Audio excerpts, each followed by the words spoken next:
All right, next up, we're going to talk about systems settings.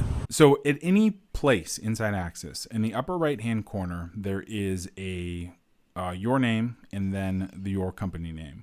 So this is also your organization name. If you click that, then you're going to see multiple options: My Account, Settings, and Log Out. We're going to go into My Account. So this is your profile, your own user profile. So here you see my name, first name, last name, phone number, email, and then the address. So we're going to go ahead and fill this out. So the phone number is going to be 580-8005. There's my email address and then my phone or my address.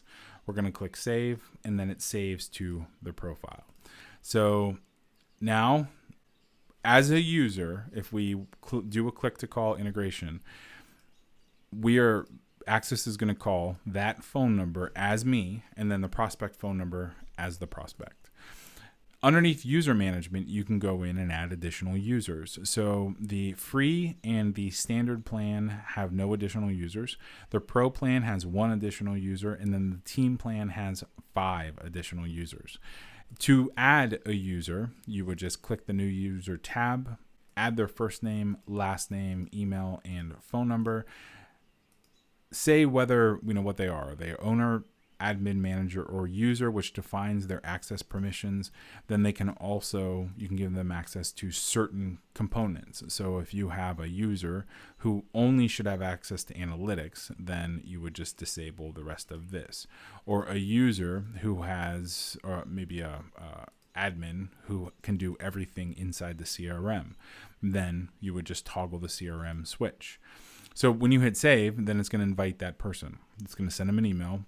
Inside the email, there is an invitation code. They would use the invitation code when they register for the account, which basically binds their account with your company, with your account.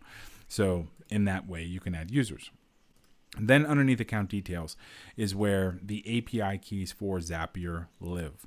So we have some website information, city, state, all of that stuff. And then we have our comm credits. So how many comm credits do we have total? So we have 10,001.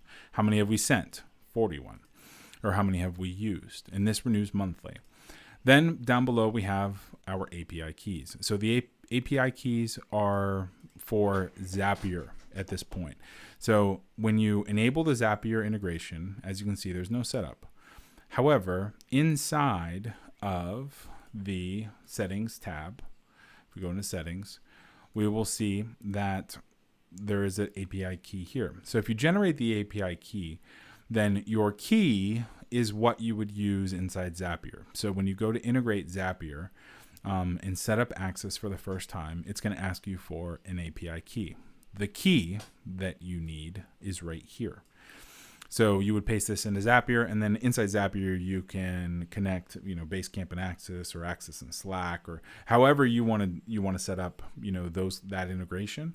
But here, this is where the key is located to set up Zapier.